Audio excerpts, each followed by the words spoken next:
तो संगवारियों फाइनली हमला सुबह के खाना मिल गए। अब हमन खात हन मस्त भाई, तो मिर्ची के साथ दबा दे एकदम जबरदस्त। और दाल और टमाटर के चटनी बने संगवारियों एकदम मस्त फेवरेट है मोर। तो मजा आ गए खाए में, मतलब खाए में मजा आ जाही। और ये दे हमन बैठ गए है खाए बर, अहू मन ला मिलने वाला है। बस बेचारी प्राची है टमाटर की चटनी नहीं खा। सब जान लो ककरो घर पे जाही ना तो टमाटर की चटनी मत बनाओ।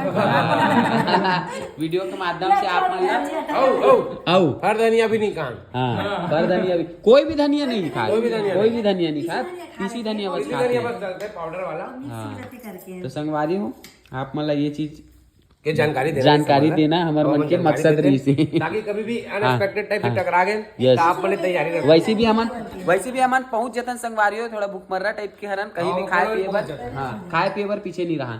कैसे भाई? हाँ भाई है ना, सही है नहीं? अरे भाभी मन सेवा में लगे है बिचारी मन।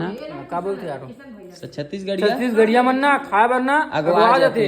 हाँ सही।